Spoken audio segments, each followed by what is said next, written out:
High, ফিরে এলাম গল্পের ছলে গণিত শিক্ষণ পদ্ধতিতে। আজ নবম শ্রেণীর একটি শাখা, সেটি গণিতেরই দ্বিমাত্রিক তল, সেই তল নিয়ে আজকে আলোচনা করব। তো দ্বিমাত্রিক তল কি, বাস্তব জীবনে দ্বিমাত্রিক তলের প্রয়োজনীয়তা কি, দ্বিমাত্রিক তলের অঙ্কগুলি কিভাবে সমাধান করা যায় ইত্যাদি দিয়ে আজকে আমরা আলোচনা করব। তো যাই হোক, খুবই জটিল পরিস্থিতির মধ্যে আমরা, ভাবলে সত্যি সীমা খুঁজে পাওয়া যায় না এ ভাবনার। আমরা কবে সেই পূর্বের ন্যায় বিদ্যালয়ে যেতে পারবো, পূর্বের ন্যায় পঠন পাঠন করতে পারবো, নির্দ্বিধায় সকলে দেখা করতে পারবো ইত্যাদি ইত্যাদি ভাবনা মাথায় ভীষণভাবে এবং বাসা বেঁধে ঘুরে বেড়ায়। তবে চিন্তা নেই, হাম হোঙ্গে কামিয়াব, উই শ্যাল ওভারকাম। আমরা অবশ্যই একদিন ওভারকাম করব। সেদিন আবার পূর্বের ন্যায় পঠন পাঠন, স্কুলে যাতায়াত সব কিছুই হবে, একটু আমাদের অপেক্ষা করতে হবে। তো যাই হোক, আমার যে পঠন পাঠন নবম শ্রেণী হোক, দশম শ্রেণী হোক বা অন্যান্য ক্লাসের বা সার্ভিস সংক্রান্ত যে পঠন পাঠনগুলি আছে, সেগুলি আমি ফেসবুকে স্কুল লেভেল ম্যাথমেটিক্স যে গ্রুপটি আছে সেই গ্রুপের মধ্যে আপলোড করব। আমাকে বন্ধুত্বের অনুরোধ পাঠালে আমি তাকে গ্রহণ করে নেব, সে সবগুলি ভিডিও দেখতে পারবে পরপর। তারপরে আমার ইউটিউবে যে চ্যানেল আছে school and service level mathematics, সেখানে তেজেন্দ্র সরকার লিখে সার্চ করলে পরে এবং সাবস্ক্রাইব করলে পরে আমি যেই ভিডিও আমি সেখানে আপলোড করব সেই ভিডিওগুলি সবার প্রথমে সেখানে চলে আসবে, তাদের কাছে তারা দেখতে পারবে। সেখানে একটি ঘন্টার একটি সিম্বল দেওয়া আছে, সেটিতে ক্লিক করলে সবার প্রথমে ভিডিওটি কাছে চলে যাবে। তো যাই হোক, তাছাড়া আমার হোয়াটসঅ্যাপ নাম্বারে যে গ্রুপ দুটি আছে, আপাতত এখন দুটি আছে, বাকি আরও গ্রুপ তৈরি হচ্ছে। সেই গ্রুপ ক্লাস 10 ও 9-এর গ্রুপে আমি অবশ্যই এই সমস্ত তথ্যগুলি দিয়ে দেব। আমার মোবাইল নাম্বার 9733056829। তো এখন কথা হচ্ছে, আমরা বিষয়বস্তুতে ফিরে যাই। বিষয়বস্তুতে দ্বিমাত্রিক তলের যে ধারণা, সেই সমস্ত বিষয় নিয়ে আমরা আলোচনা করি। তো আসলে কি, আজ থেকে প্রায় বহু বছর আগে 1596 থেকে 1650 খ্রিস্টাব্দের সমসাময়িক, তখন বিখ্যাত দার্শনিক ও গণিতজ্ঞ ছিলেন রেনে ডেকার্তে এবং ছিলেন কার্তেজিয়ান। এরা সেই সময়ে একটি গ্রন্থ মধ্যে টোটাল এই দ্বিমাত্রিক যে ধারণা আছে, সমস্ত ধারণাটি সেই বইটিতে দিয়ে, একটি বইয়ে দিয়ে একটি খুব সুন্দর তথ্যকে একত্রিত করেছিলেন। সেই বইটির নাম ল কার্টেজিয়ান জিওমেট্রি। আমরা যে দ্বিমাত্রিক তল যেটা করছি, স্থানাঙ্ক জ্যামিতি যেটা, সেটা কার্টেজিয়ান জিওমেট্রি নামে পরিচিত, কার্টেজিয়ানের নাম অনুসারে। তো দৈনন্দিন জীবনের প্রয়োজনীয়তা কি? হ্যাঁ, কোনো দ্রব্য বস্তুর মূল্যের হ্রাস বৃদ্ধি, সময়ের সাপেক্ষে কোনো স্থানে তাপমাত্রা হ্রাস বৃদ্ধি, এই যে করোনা ভাইরাসের যা পরিস্থিতি, সেই আক্রান্ত রোগীদের বৃদ্ধি হ্রাসের ইত্যাদি যা চিত্র, আমরা এক নজরে দেখে বলে দিতে পারি যে এখনকার পরিস্থিতি কি আছে, বা তাপমাত্রা আগে কি ছিল এখন কি আছে, বা দ্রব্যমূল্যের আগে মূল্য কি ছিল এখন কি আছে, বা কিভাবে বাড়ছে কিভাবে কমছে, সেই একটি মাত্র চিত্রের মধ্যে দেখে আমরা বলে দিতে পারি। এটাই হলো আমাদের দৈনন্দিন জীবনের প্রয়োজনীয়তা। তো ধারণা, আসলে দ্বিমাত্রিক যে তলটি আছে, এই তলটি নিয়ে আলোচনা করতে গেলে একটি জিনিস সবার আগে মাথায় আসে, সেটি হলো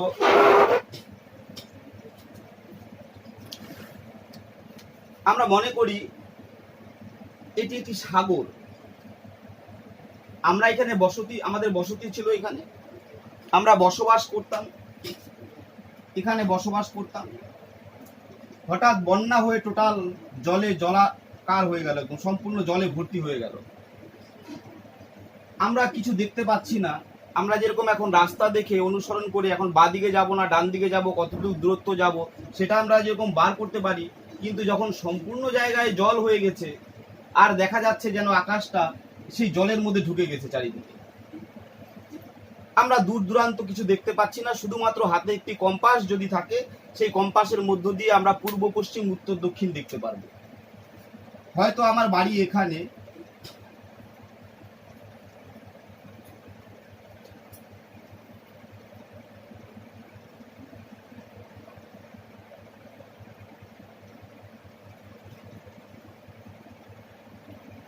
আমার বাড়ি এখানে, এখানে আমার বাড়ি। এটা হলো উত্তর, এটা হলো দক্ষিণ, এটা পশ্চিম, এটা পূর্ব দিক। আমি আমার বাড়ির থেকে আমি আলিপুরদুয়ার চৌপথি যাব। এখানে আছে আলিপুরদুয়ার চৌপথি।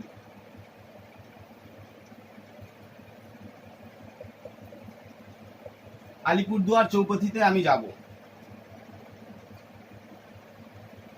আমার বাড়ির থেকে 2 কিলোমিটার পূর্ব দিকে, এখান থেকে 2 কিলোমিটার পূর্ব দিকে, এবং যাওয়ার পর যেখানে 2 কিলোমিটার শেষ হয়ে যাবে, সেখান থেকে আমরা উত্তর দিকে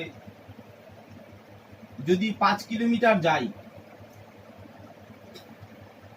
উত্তর দিকে যদি 5 কিলোমিটার যাই, আমার বাড়ির থেকে প্রথমে আমি গেলাম 1 কিলোমিটার, 1 কিলোমিটার গেলাম পূর্ব দিকে, যেখানে 1 কিলোমিটার শেষ হবে ঠিক সেখান থেকেই আমি উত্তর দিকে আরো 5 কিলোমিটার যদি যাই, যাওয়ার পরে যেই জায়গাটায় আমার 5 কিলোমিটার শেষ হবে সেখানটাই আলিপুরদুয়ার। তো আমি একই রকম ভাবে আমার বাড়ির থেকে কিছু দেখা না যাক, কিছু চিনি না চিনি, হয়তো সব আলিপুরদুয়ারও ভেসে গেছে, বাড়িও ভেসে গেছে, টোটাল আমি জল দেখছি চারিদিকে, তখন আমি নৌকায় করে কিন্তু বাড়ির থেকে পূর্ব দিকে 1 কিলোমিটার এবং পূর্ব দিক থেকে উত্তর দিকে 5 কিলোমিটার যাব, এবং যেখানে শেষ হবে সেই জায়গাটাই হলো আলিপুরদুয়ার, আমি কিন্তু চলে যেতে পারবো। এভাবে কিন্তু নাবিকরা সমুদ্রে যখন এক স্থান থেকে আরেক স্থানে যায়, শুধুমাত্র কম্পাসের সাহায্যে দিকটি তারা বোঝে, পূর্ব দিক না পশ্চিম দিক না উত্তর না দক্ষিণ, দেখে কিন্তু তারা গন্তব্যস্থলে পৌঁছে যায়। তাদের জানা থাকে যে কত কিলোমিটার কোন দিকে যেতে হবে, সেটা জেনে কিন্তু তারা এভাবে কিন্তু ব্যবসা করে যাচ্ছে। বিভিন্ন নাবিকরা আমরা তথ্য পেয়েছি। তো এখন কথা হচ্ছে যে এখান থেকে যখন 1 কিলোমিটার গেল পূর্ব দিকে, এখান থেকে যখন 5 কিলোমিটার গেল, তার মানে প্রথমে হলো 1, পরে গেল 5। 1 হচ্ছে গিয়ে পূর্ব দিক আর 5 হচ্ছে উত্তর দিক। এভাবে কিন্তু আমরা গন্তব্যস্থলে পৌঁছে যাই। এবার কথা হচ্ছে এই যে আমাদের যে এই ধারণাটা যা পেলাম, এই ধারণার উপর ভিত্তি করে কিন্তু দ্বিমাত্রিক যে তল, সেই তলের অঙ্কগুলি, দ্বিমাত্রিক যে লেখচিত্র আমরা করি, সেটা কিন্তু এই ধারণার উপর ভিত্তি করে আমরা করি। যেরকম আমাদের এই দ্বিমাত্রিক তলের এই সম্পূর্ণ ধারণা স্পষ্টভাবে নিতে গেলে আমাদের কয়েকটি জিনিস খুব ভালো মতো জানতে হবে। সেই জিনিসগুলি আমি আলোচনা করছি। 1 নাম্বার, বাস্তব সংখ্যা রেখা। বাস্তব সংখ্যার রেখাটা কি? বাস্তব সংখ্যার রেখা হলো, আমরা পূর্বে পড়েছি বাস্তব সংখ্যার রেখাটা কি জিনিস। এখানে 0, এদিকে 1, এদিকে 2, এখানে 3, এখানে 4, এই করতে করতে আসতে থাকবে। এখানে -1, এখানে -2, এখানে -3, এই করতে করতে এখানে যেতে থাকবে। তো এটা হচ্ছে বাস্তব রেখা, বাস্তব সংখ্যার রেখা। এই বাস্তব সংখ্যার রেখাটাকে যদি আমরা অক্ষ হিসাবে ভেবে নেই, এখানে শুধুমাত্র একটি রেখা আছে, তাই এটি একমাত্রিক।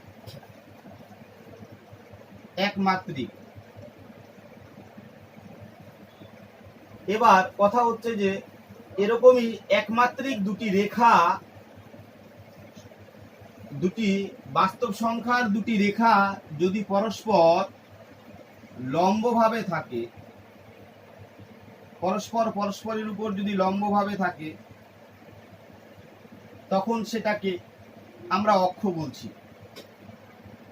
যেরকম আমরা কিছুক্ষণ আগে পড়েছি, এটা উত্তর, এটা দক্ষিণ, এটা পশ্চিম, এটা পূর্ব, কিন্তু এখানে আমরা সেই জিনিসটাকে একটু অন্যভাবে করব। যেমন এখানে আমরা লিখতে পারছি, এটা পূর্ব দিকটা এক্স, এটাকে এক্স ড্যাশ, এটাকে ওয়াই ড্যাশ, এটাকে ওয়াই।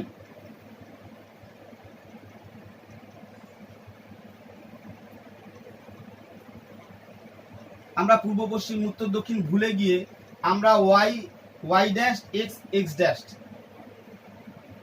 যে দুটি অক্ষ একটা নির্দিষ্ট বিন্দুতে লম্বভাবে ছেদ করেছে, সেটাকে আমরা বলছি মূল বিন্দু। যেটা আমার বাড়ির কথা বলেছিলাম, আমার বাড়ির থেকে বিভিন্ন জায়গায় যাব, সেরকমই এইখানটায় একটি নির্দিষ্ট বিন্দু মূল বিন্দু। এখান থেকে আমরা বিভিন্ন জায়গায় আমরা বিভিন্ন বিন্দু, বিভিন্ন স্থানাঙ্ক গণনা করব। আর এই সম্পূর্ণ এই যে অক্ষ দুটি যে আছে, অক্ষ দুটি যে লেখা হয়, যেই কাগজের মধ্যে লেখা হয়, সেটি হলো ছক কাগজ। তাহলে আমাদের জানতে হচ্ছে যে বাস্তব সংখ্যার লাইন, অক্ষ এবং ছক কাগজ। ছক কাগজটা কি? বাজারে পাওয়া যায় লেখচিত্রের খাতা, সেই খাতার মধ্যে এরকম অসংখ্য এরকম দাগ কাটা থাকে। এই দাগ কাটা থাকে, এই দাগের মধ্যে ছোট ছোট যে আমরা বাক্সর মতন দেখতে পাচ্ছি, ঘরের মতো দেখতে পাচ্ছি, বাক্স না সরি, ছোট ছোট ঘরের মতো দেখতে পাচ্ছি, সেগুলো প্রত্যেকটি হলো এক একটি বর্গক্ষেত্র। এরকম আঁকা যেই কাগজের মধ্যে থাকছে সেটা হচ্ছে ছক কাগজ, কারণ কি সেই কাগজে অসংখ্য ছক আঁকা থাকে, আর কিছুই না। এই ছক কাগজের মধ্যে যে বর্গক্ষেত্রগুলি আছে, এই বর্গক্ষেত্রের বাহুর দৈর্ঘ্যগুলাকে দিয়ে আমরা পরিমাপ করি। এখান থেকে এখানে গেল 1 ঘর, এখান থেকে এখানে 2 ঘর, এখান থেকে এখানে 3 ঘর, এরকম করে করে আমরা পরিমাপ করি। মানে ছক কাগজে যে ক্ষুদ্রতম বর্গক্ষেত্র আছে, তার বাহুর দৈর্ঘ্যকে আমরা একক হিসাবে নেই।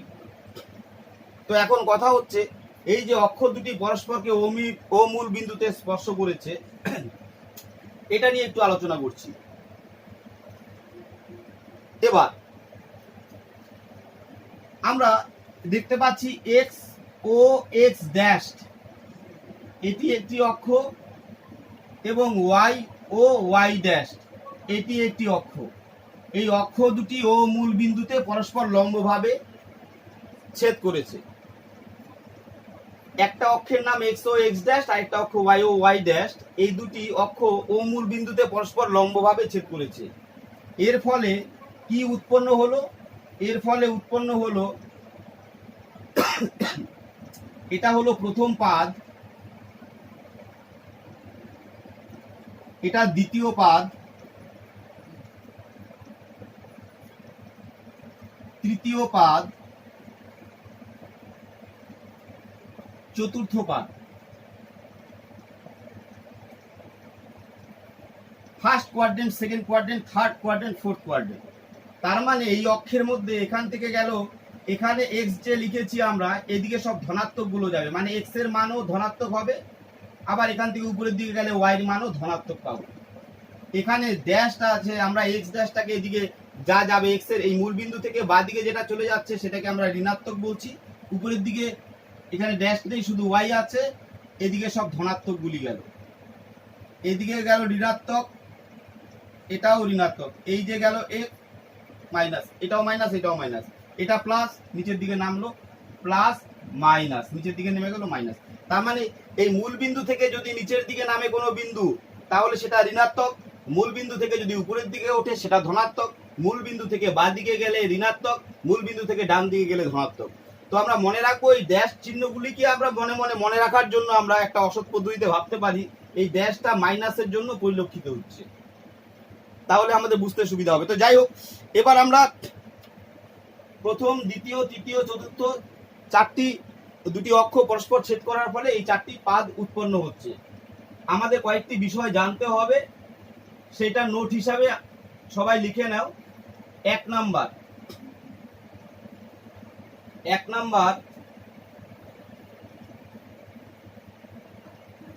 মূল বিন্দু সমান সমান 0 0।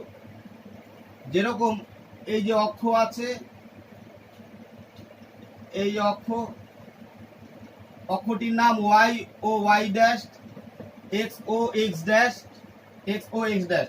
এই অক্ষ দুটি পরস্পরকে এখানে ও মূল বিন্দুটাকে 0 0 ভেবে নিচ্ছে। এখানে এক্স এর মানও 0, ওয়াই এর মানও 0, ঠিক এই জায়গাটাতে। তাহলে 1 নাম্বার আমরা লিখতে পারছি, 1 নাম্বার লিখলাম মূল বিন্দু সমান সমান 0 0। 2 নাম্বার এক্স অক্ষ সমান সমান এক্স ও এক্স ড্যাশ, উপরে তীর চিহ্ন দিব, সমান সমান এর আরেক নাম হচ্ছে ভুজ। 2 নাম্বার গেল। 3 নাম্বার ওয়াই অক্ষ, যেটাকে বলছি ওয়াই ও ওয়াই ড্যাশ,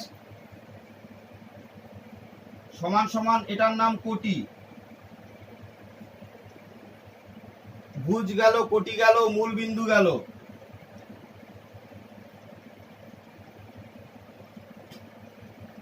এবার 4 নম্বর,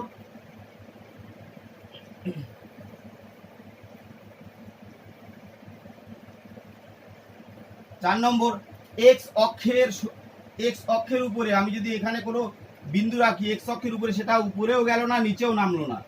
উপরে যদি নাই ওঠে, নিচে যদি নাই নামে, তাহলে এই এখান থেকে উপরের দিকে গেল না, তার মানে ওয়াইড ভ্যালু উপরে পজিটিভ, নিচের দিকে গেলে ওয়াইড ভ্যালু নেগেটিভ।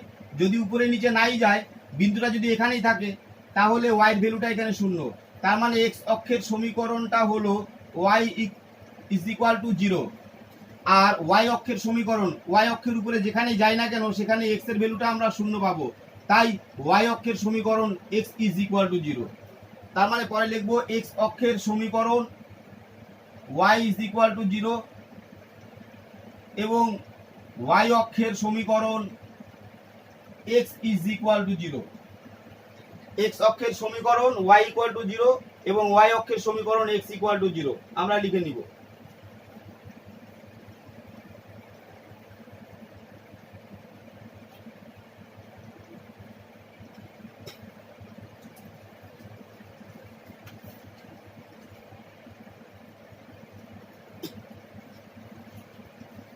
এবার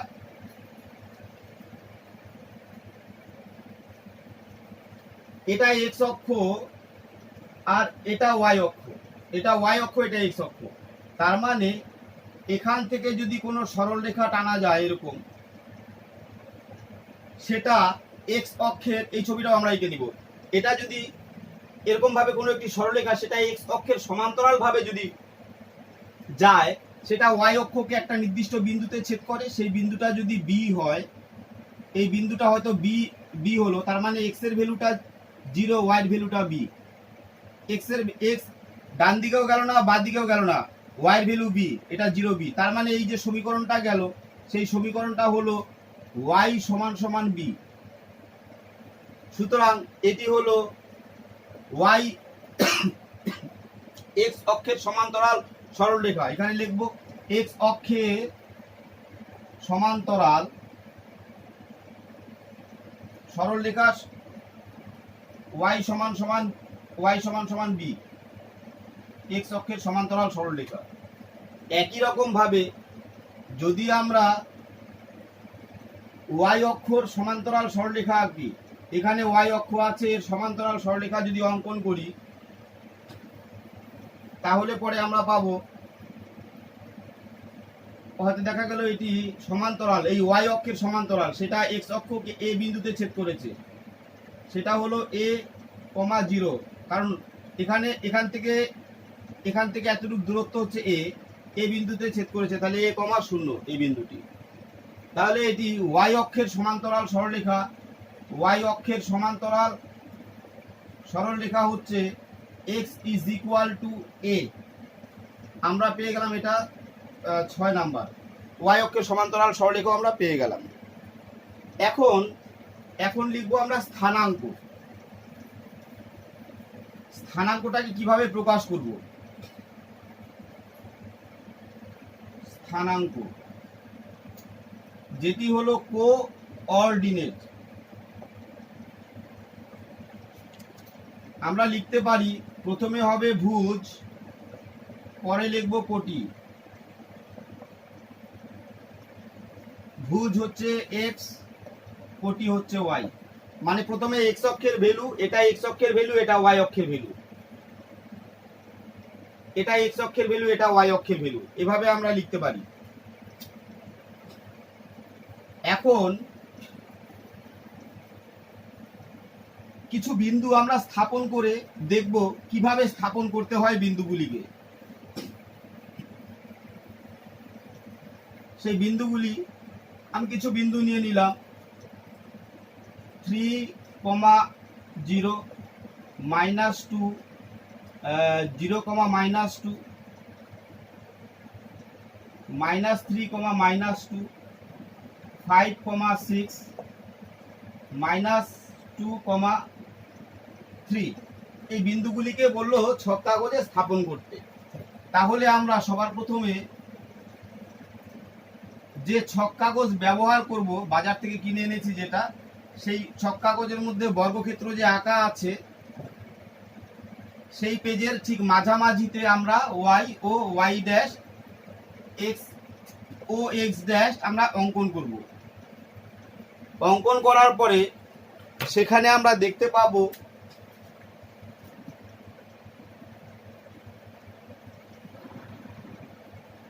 এমন বর্গক্ষেত্রের এরকম বাক্সর মতন দেওয়া আছে, বর্গক্ষেত্রের মতো ছোট ছোট। সেই বর্গক্ষেত্রগুলি আমি বোঝানোর জন্য আমি এঁকে দিচ্ছি। এটা দেখলে পরে একদম স্পষ্ট বোঝা যাবে, খুব দারুণ। কিছুই না, আসলে বিন্দুগুলিকে ঠিকঠাক স্থাপন করলেই আমাদের হয়ে যাবে, আমরা বুঝতে পারবো। যেহেতু আমার কাছে এখন এই একটাই বোর্ড আছে, গ্রাফের জন্য আলাদা কোনো বোর্ড নেই, তাই আমি এটার মধ্যেই দেখাচ্ছি। একটু ধৈর্য সহকারে দেখতে হবে, খুব সুন্দর, দারুণ। তো যাই হোক, আমরা ফিরে যাচ্ছি। প্রথমে 0,3 বিন্দুটিকে বসাবো। 0,3, তার মানে এক্স এর মান হচ্ছে 30, এক্স এর মান হচ্ছে প্রথমটা, পরেরটা হচ্ছে ওয়াই এর মান। এক্স এর মান 3, ওয়াই এর মান 0। এখান থেকে এক্স এর মান 3, জিরোর মধ্যে মূল বিন্দুতে আমি বসে থাকবো। এখান থেকে এক্স এর ভ্যালু 3, 1, 2, 3 যাওয়ার পরে এখানটায় আমরা একটা গোল করব, ঠিক এভাবে গোল করে দেব। এখানে ওই বিন্দুটি লিখে দিব 3,0 হয়ে গেল। এবার 2,0, -2, এখানে 0, এখানে 0, এক্স এর উপরে বাঁ দিকেও যাবে না, ডান দিকেও যাবে না। এক্স এর ভ্যালু 0, তার মানে এখানেই থাকবে ও। আর ওয়াই এর ভ্যালু আছে -2, নিচের দিকে চলে যাবে। -1, -2 এখানে চলে গেল। তার মানে হলো বিন্দুটি 0, -2 হয়ে গেল। এবার -3, -2 এই মূল বিন্দু থেকে যাবে। -3 কোন দিকে যাবে? ডান দিকে তো যাবে না, কারণ কি এখানে পজিটিভ আছে, এখানে নেগেটিভ ঋণাত্মক আছে এখানে, তাই এদিকে চলে যাবে। -3, 1, 2, 3, -3, -2, -2 উপরের দিকে যাবে না, কারণ উপরে প্লাস আছে, তাই নিচের দিকে নামবে এখান থেকে। 1, 2, তার মানে এই বিন্দুটি হয়ে গেল -3, -2। যদি থাকে 5,6 বিন্দুটিকে বসাবো। আবার আমি যা কিছু করি না কেন ঘুরে গিয়ে আবার মূল বিন্দুতে বসে থাকবো, যা কিছু করি মূল বিন্দুতে বসে থাকবো, আবার মূল বিন্দুতে চলে গেলাম। এখান থেকে আবার 5,6 আছে, তা 5, 1, 2, 3, 4, 5 গেল। তারপরে এখান থেকে 6 উপরের দিকে যাবে, 1, 2, 3, 4, 5, 6 এখানে চলে গেল। বাস, এই বিন্দুটা হয়ে গেল 5,6। তার মানে প্রথমে গেল এক্স এর দিকে, তারপরে গেল ওয়াই এর দিকে। এটা এক্স এর ভ্যালু, এটা ওয়াই এর ভ্যালু। আমি বারবার বলছি, এটা মনে রাখতে হবে, প্রথমেটা এক্স, পরেরটা ওয়াই। এভাবে আমরা বিন্দুগুলিকে স্থাপন করতে পারি ছক কাগজের মধ্যে। ছক কাগজে স্থাপন করার আগে প্রথমে আমাদের এক্স অক্ষ আর ওয়াই অক্ষটি এঁকে নিতে হবে। এবার কথা হচ্ছে, দুটি বিন্দু দেওয়া আছে, সেই দুটি বিন্দুর দূরত্ব নির্ণয় করো। আমরা কিভাবে দুটি বিন্দুর দূরত্ব নির্ণয় করব? তার আগে ছোট্ট একটি গল্প, দারুণ মজার, এটা মনে রাখতে হবে। কথাটি হলো, হয়তো দেখা গেল ছক কাগজের মধ্যে এখানে আছে ওয়াই ড্যাশ, এখানে আছে এক্স ড্যাশ ও এক্স, দুটি বিন্দু আছে। মনে করি এখানে একটি বিন্দু x1, y1, এখানে একটি বিন্দু আছে x2, y2। এই বিন্দুটা P, এই বিন্দুটা Q। এই বিন্দু দুটির দূরত্ব বার করতে বলেছে। এই দুটি বিন্দুর দূরত্ব বার করতে বলেছে। আমরা কিভাবে বার করব দুটি বিন্দুর দূরত্ব? তো প্রথম কাজ, পি এবং কিউ বিন্দু থেকে আমরা ও এক্স যে সরল রেখাটি আছে, সরল রেখাংশটি যে আছে রশ্মির মতন, মানে অর্ধেক রেখাংশ, এর মধ্যে আমরা এই অক্ষের উপর এখান থেকে একটা লম্ব টানবো, এই অক্ষের উপর এখান থেকে একটি লম্ব টানবো। এটার নাম দিলাম এম, এটা এন। দুটি লম্ব টেনেছি। আবার এখান থেকেও এর উপরে লম্ব টানবো, এটার নাম দিলাম এল। এটাও 90 ডিগ্রি, এটাও 90 ডিগ্রি। তো যাই হোক, এখান থেকে এতটুক গেল x2, এখান থেকে টোটাল দূরত্ব গেল, এখান থেকে টোটাল দূরত্ব ও বিন্দু থেকে এতটুক পর্যন্ত টোটাল দূরত্ব গেল x2, আর এখান থেকে এতটুক দূরত্ব ছিল x1। তাহলে এখান থেকে এতটুক দূরত্ব কত? এখান থেকে এতটুক দূরত্ব হলো x2, এটার থেকে এইটুক বাদ দিলে এতটুক পেয়ে যাব, x2 বিয়োগ x1। তার মানে এটা পেয়ে গেলাম, এটা আর এটা সমান, এটা হয়ে গেল x2 বিয়োগ x1। আবার এখান থেকে এই টোটাল এই যে দূরত্বটা আছে, এই দূরত্বটা হলো y2, মানে এখান থেকে এতটুক গেল x2 আর এখান থেকে এতটুক y2, তাই হলো x2 y2। এটা যদি y2 হয় আর এখান থেকে এতটুক হচ্ছে y1, তাহলে এই বিন্দু এইটুক পেয়ে গেলাম, এইটুক দূরত্ব, এটা হচ্ছে y2 বিয়োগ y1। এই দূরত্বটা পেয়ে গেলাম y2 বিয়োগ y1। এবার আমরা ফিরে আসি সমকোণী ত্রিভুজ PQL এর, এই যে PQL এই সমকোণী ত্রিভুজের ক্ষেত্রে কি কি পাই আমরা? এই সমকোণী ত্রিভুজ থেকে আমরা পাচ্ছি পিথাগোরাসের সেই উপপাদ্যটি, PQ স্কয়ার সমান সমান অতিভুজের স্কয়ার সমান সমান ভূমি স্কয়ার যোগ লম্ব স্কয়ার, মানে এই বাহুটার স্কয়ার যোগ এই বাহুটার স্কয়ার সমান সমান এটার স্কয়ার। এটা ছিল পিথাগোরাসের উপপাদ্য। লিখে দিলাম, দেয়ারফর PQ সমান সমান রুট ওভার PL, এটা হচ্ছে x2 বিয়োগ x1 তার হোল স্কয়ার প্লাস y2 বিয়োগ y1 তার হোল স্কয়ার। PL এর দৈর্ঘ্য আর QL এর দৈর্ঘ্য আমরা বসিয়ে দিলাম। তার মানে আমরা এখান থেকে পেয়ে গেলাম কোন সমকোণী ত্রিভুজের ক্ষেত্রে পিথাগোরাসের উপপাদ্যটি প্রয়োগ করে আমরা PQ এর দূরত্ব নির্ণয় করেছি, এটা x2 মাইনাস x1 তার whole square plus y2 minus y1 তার হোল স্কয়ার। এবার এটা দিয়ে আমরা দূরত্ব নির্ণয় করব। হয়তো দেওয়া থাকলো দুটি বিন্দু দেওয়া আছে, একটা PQ,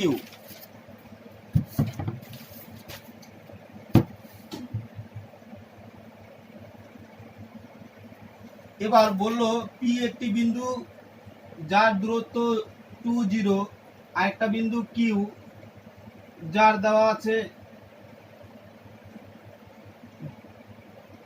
-1 আর দেওয়া আছে 5 দেওয়া আছে। এই দুটি বিন্দুর দূরত্ব বার করতে বলেছে, এই দূরত্বটা আমরা বার করব। তাহলে PQ সমান সমান আমরা জানি, যেটা বার করেছি, এটা x1 y1, এটা x1 এটা y1, এটা x2 এটা y2। তাহলে সেই সূত্রটি আমরা লিখতে পারি x2 বিয়োগ x1 তার হোল স্কয়ার প্লাস y2 বিয়োগ y1 তার হোল স্কয়ার। আগে লিখে দিতে হবে, আমরা জানি। এবার রুট ওভার x2 এর ভ্যালু হচ্ছে -1, y2 এর ভ্যালু হচ্ছে x2 বিয়োগ x1, x1 এর ভ্যালু হচ্ছে -2, এটা হয়ে গেল ফর্মুলার মাইনাস ছিল, -2 তার হোল স্কয়ার প্লাস y2 এর ভ্যালু দেওয়া আছে কত, y2 এর ভ্যালু 5 আর y1 এর ভ্যালু আছে 0 whole square is equal to root over আমরা পাচ্ছি 3 -3 তার হোল স্কয়ার প্লাস 5 এর square equal to 3 square minus plus 9 plus 25 34। তার মানে আমরা এই দুটি বিন্দুর দূরত্ব পেয়ে গেছি √34। একই রকম ভাবে আমরা দুই বা তার বেশি বিন্দুর দূরত্ব আমরা বার করতে পারবো। পরস্পর দুটি বিন্দুর সাপেক্ষে।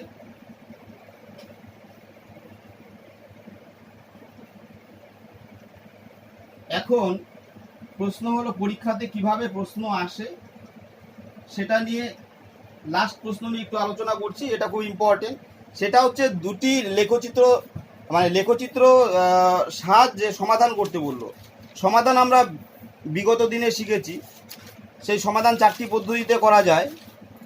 তুলনামূলক পরিবর্তন, বজ্রগুণন, অপনয়ন, এই পদ্ধতিতে আমরা সমাধান করে থাকি। তো এখন কথা হচ্ছে সমাধান করতে গেলে আমাদের সেই পদ্ধতিগুলি মাথায় নিয়ে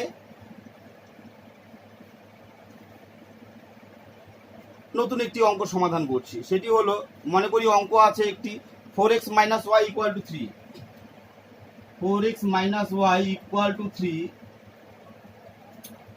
আরেকটা আছে 2x + 3y = 5, 2x + 3y = 5। 1 নম্বর 2 নম্বর বললো সমাধান করতে লেখচিত্রের সাহায্যে। তো আমরা সমাধান বলতে কি বুঝি আমরা, সেটা আমরা পূর্বে শিখেছি। দুটি সরলরেখার সমাধান, দুটি সরলরেখা যেই বিন্দুতে ছেদ করছে সেটাই হচ্ছে ওই সরলরেখা দুটির সমাধান। আবার কোনো সরলরেখা দুই বা তার বেশি যদি সরলরেখা ছেদ না করে তাহলে সেই ক্ষেত্রে আমরা সমাধান খুঁজে পাই না। তো যাই হোক, আমি সেদিকে যাচ্ছি না। এই সরলরেখা দুটির সমাধান করব আমরা। কিভাবে করব সমাধান? তো আমাদের লিখতে হবে সমীকরণ 1 থেকে পাই। সমীকরণ 1 থেকে পাই, প্রথম কাজ কি পাচ্ছি? -y = 3, এটা এই দিক থেকে এদিকে চলে গেল, -4x। এবার দুপাশে -1 দিয়ে গুণ করব। তাহলে -1 দিয়ে গুণ করলে মানে সমান চিহ্নের উভয় পক্ষকে আমরা একই জিনিস দিয়ে যোগ বিয়োগ গুণ ভাগ করতে পারি। তাহলে মাইনাস চিহ্ন দিয়ে গুণ করলে এটা প্লাস হয়ে গেল, এটা মাইনাস হয়ে গেল, এটা প্লাস হয়ে গেল। এটাকে 1 নম্বর দিয়েছি। 1 নম্বর দেওয়ার পরে এটার জন্য আমরা একটি তালিকা বানালাম। এখানে x আর এখানে y লিখে ছেড়ে দিলাম। আবার একই রকম ভাবে ওই 2 নম্বর সমীকরণ থেকে কি পাই আমরা? 3y = 5 - 2x, therefore y = 2 নম্বর থেকে পাচ্ছি আমরা, 2 নম্বর থেকে পাচ্ছি y = 5 - 2x / 3। এটাকে ইকুয়েশন নাম্বার এখানে 1 2 দেওয়া ছিল, এটাকে 3 দিয়ে দিলাম, এটাকে 4 দিয়েছি। এবার এর জন্য একটি তালিকা বানালাম। এখানে x y। তো যাই হোক, এবার একটা ছোট্ট একটা পদ্ধতি আছে। যদি দুটি সমীকরণ দেওয়া থাকে আমরা চালাকি করে আগে ওই দুটি সমীকরণকে সমাধান করে নিব রাফে। কিরকম আমি বলে দিচ্ছি। যেরকম এখানে y এর ভ্যালু দেওয়া আছে, এখানে y এর ভ্যালু দেওয়া আছে, এটা আর এটাকে আগে সমাধান করে নিব, মানে তুলনামূলক পদ্ধতিতে। y এর মান আছে -3 + 4x = এখানে আছে 5 - 2x which divided by 3। এবার কোনাকুনি গুণ করলে -9 + 12x = 5 - 2x। This is equal two, এটা থেকে পাচ্ছি আমরা 14x। এটা এই দিক থেকে এদিকে চলে গেল, 5 + 9 = এটাও পেয়ে যাচ্ছি 14x = 14। therefore x = 1। আমরা x = 1 পেয়ে গেলাম এই দুটো তুলনা করে। x = 1। এবার এটাতে বসিয়ে দিব, যে কোনো একটাতে বসাই দিব। এখানে যদি x এর ভ্যালু 1 বসাই, x এর ভ্যালু 1 বসিয়ে দিলাম। x এর ভ্যালু 1 বসালে 4, দেখি হয়তো একটু অসুবিধা হচ্ছে, এই জায়গাটাতে একটু অসুবিধা হচ্ছে। আমরা প্রথমে কি করলাম, এটা আর এটাকে তুলনা করেছি, তুলনা করে x এর ভ্যালু আমরা পেয়েছি 1। এটা হচ্ছে পরিষ্কার কথা। এই 1টা একবার এই ইকুয়েশন একবার এই ইকুয়েশনে বসাবো, একই আসবে ভ্যালু। x এর ভ্যালু 1 আমি এখানে যদি বসাই তাহলে কি হবে? y = -3 + 4, x এর ভ্যালু 1 * 1 = -3 + 4 = 1, মানে 4 এর থেকে 3 গেলে 1। তাহলে আমরা y এর ভ্যালু 1 পেয়েছি, x এর ভ্যালু 1, y এর ভ্যালু 1। এক্স এর ভ্যালু 1, ওয়াই এর ভ্যালু 1, এই দুটো আমরা বসিয়ে দিব। প্রথম কাজ আমাদের এটা। তারপরে এবার এটাতে যাচ্ছি আমরা। এবার এক্স এর ভ্যালু যদি আমরা 0 বসিয়ে দেই, এখানে এক্স এর ভ্যালু 1 হলে তো এটা হয়, যদি x ইকুয়াল টু 0 হয় তাহলে কি পাবো? তাহলে y সমান সমান -3 প্লাস 4 ইন্টু 0 ইকুয়াল টু -3। তার মানে x এর ভ্যালু 0 হলে y এর ভ্যালু পাচ্ছি -3। এটা আরেকটা পেলাম। এবার x এর ভ্যালু যদি আমরা অন্য যে কোনো একটা ভ্যালু যা খুশি আমরা বসাতে পারি এখানে, কারণ এখানে ভাগ হিসাবে দেওয়া নেই। যদি x এর ভ্যালু আমরা 2 বসাই তাহলে y is equal two -3 plus 4 into 2, x এর জায়গায় 2 বসাচ্ছি, তাহলে -3 প্লাস 8 ইজ ইকুয়াল টু 5। তার মানে x এর ভ্যালু 2 বসালে y এর ভ্যালু পাচ্ছি আমরা 5, হয়ে গেল। একই রকম ভাবে আমরা এখানে বসাবো ভ্যালু। আচ্ছা, x এর ভ্যালু যদি আমরা 0 বসাই, y সমান সমান 5 minus 2 into 0, x equal to 0 হলে এবার 2 নম্বরে চলে যাচ্ছি। 2 নাম্বার মানে 4 নাম্বার ইকুয়েশন এখানে। x এর ভ্যালু যদি 0 হয় তাহলে পরে আমরা পাচ্ছি 5, আর নিচে ছিল কত? নিচে ছিল 3, তারপরে উপরে পাচ্ছি এটা গেল -0/3, তার মানে পাচ্ছি 5/3। 5/3 ভগ্নাংশ আসছে, এই ভ্যালুটা আমরা নিব না, এর জন্য আমরা অন্য ভ্যালু বসাবো। এখানে x ইকুয়াল টু 0 এর জন্য যা আসে আমরা সেই ভ্যালুটা আমরা নিচ্ছি না, এবার আমরা অন্য ভ্যালু নেব।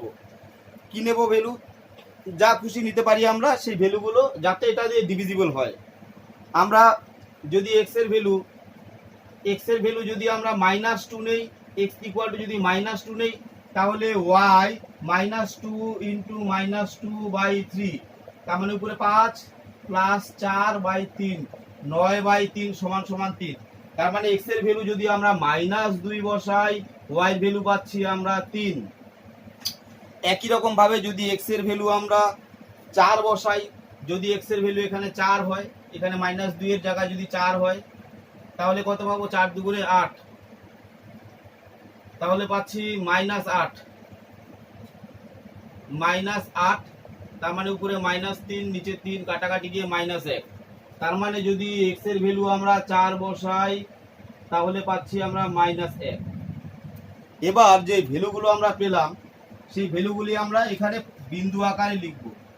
1,1 প্রথম 3 নাম্বার থেকে 1,1, 0,-3, 2,5, এখানে পাচ্ছি 1,1, -2, -3, 4, ইত্যাদি।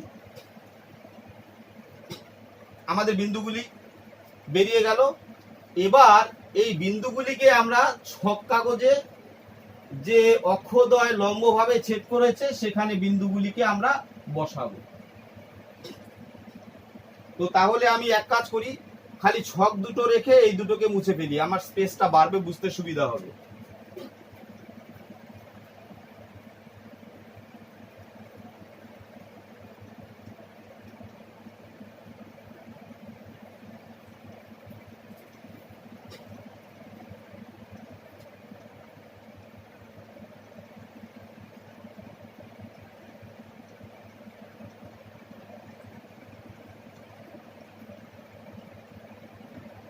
y, y dash, x dash, x।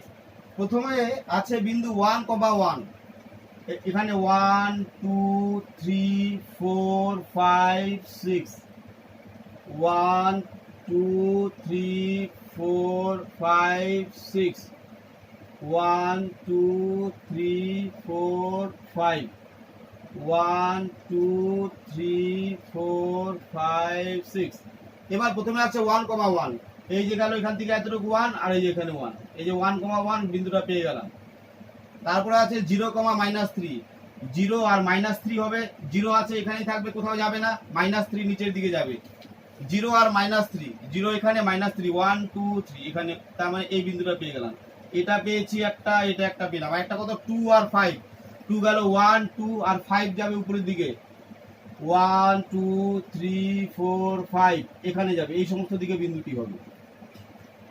তার মানে এই বিন্দু তিনটিকে একটি সরলরেখা দ্বারা এবার যোগ করে দিব।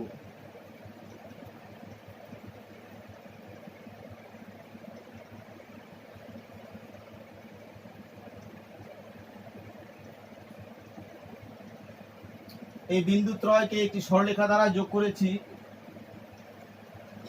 সেটির নাম দিলাম এ বি। এখানে বিন্দুটি হলো 1,1, এখানের বিন্দুটি হলো 2,5, এখানকার বিন্দুটি হলো 0,-3। এবার অপর যে তালিকা আছে সেটাতে 1,1 বিন্দুটি দেওয়াই আছে, -2 -3, এই যে -2 -3 নিচের দিকে 1 2 3 এই দিকে যাবে -2 -3। আবার 4, -1, 4 1 2 3 4 -1 এই সমস্ত জায়গায় প্রথম বিন্দুটি হচ্ছে 1 1 গেল, 1 1 1 1 গেল কোথায়, 1 1 বিন্দুটি এখানে দেওয়া আছে। আর একটা হচ্ছে -2 -3 দেওয়া আছে, 4, -1 4, -1 কেন হলো এখানে,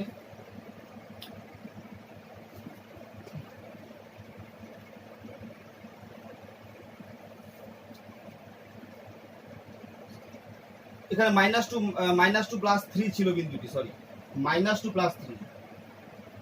তাহলে একটি বিন্দু আমরা পেয়ে গেছি, আরেকটা হচ্ছে -2 1 2 -2 +3 নিচের দিকে হবে না, সেটা উপরের দিকে হবে 1 2 3 -2 -3 বিন্দুটি, আর একটা 4, 1 এই দিকে বিন্দুটি। তার মানে আমরা পেয়েছি তিনটি বিন্দু। একটি বিন্দু হচ্ছে -2 +3, আরেকটা বিন্দু 1 1 এবং আরেকটি বিন্দু 4, -1, এই বিন্দুটি 4, -1। এবার এই তিনটি বিন্দু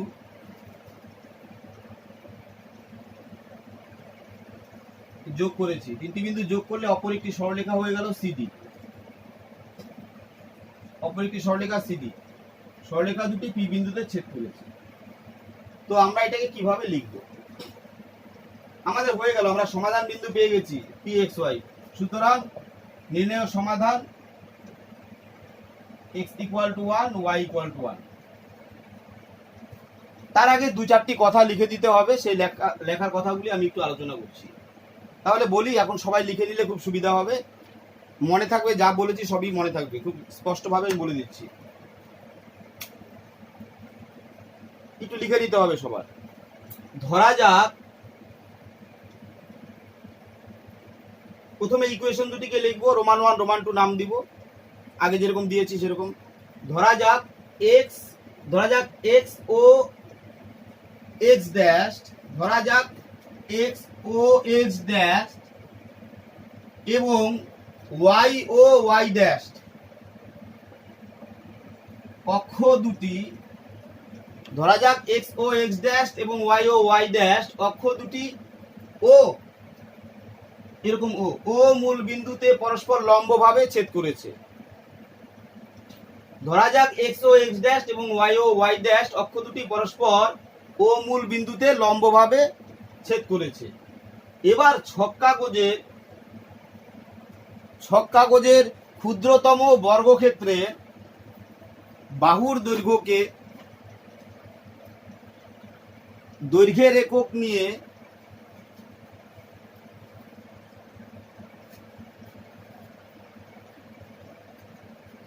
সমীকরণ, এটা 3-এর জন্য ছিল, সমীকরণ 3 থেকে প্রাপ্ত তালিকা অনুযায়ী এত এত এবং এত এত মানে 1, 1 0, -3 2, 5 এত এত এবং এত বিন্দুগুলিকে স্থাপন করে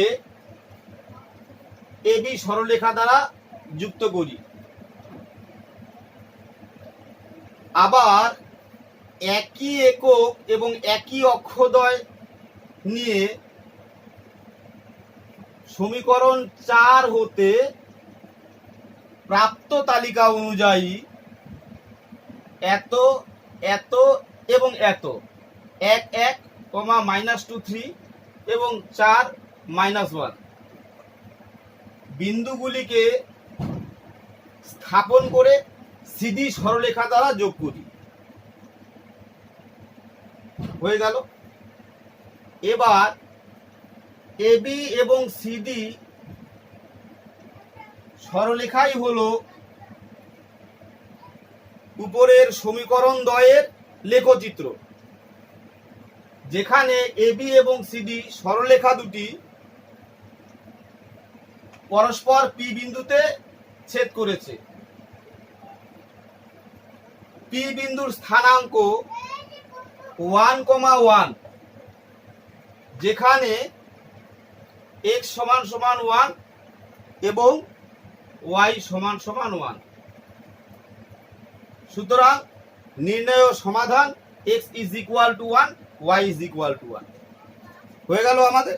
এবার কথা হচ্ছে যে এখান থেকে আমরা যা করলাম এর উপর ভিত্তি করে প্রচুর অঙ্ক দেওয়া আছে, কিছু উদাহরণে আছে, এক্সারসাইজে আছে। সবগুলি অঙ্ক একটু ভালো করে করতে হবে, আশা করি কোনো প্রবলেম হবে না। প্রবলেম থাকলে সরাসরি আমার সঙ্গে যোগাযোগ করতে হবে, আমি অবশ্যই সাহায্য করব, কোনো চিন্তা নেই। তো আজকের জন্য এতটুকুই থাক, সবাই ভালো থেকো, কেউ ঘর থেকে বেরোবে না, ঠিক আছে? এর পরবর্তী ক্লাসে আমি বাকি জিনিস নিয়ে আলোচনা করব তোমাদের সঙ্গে।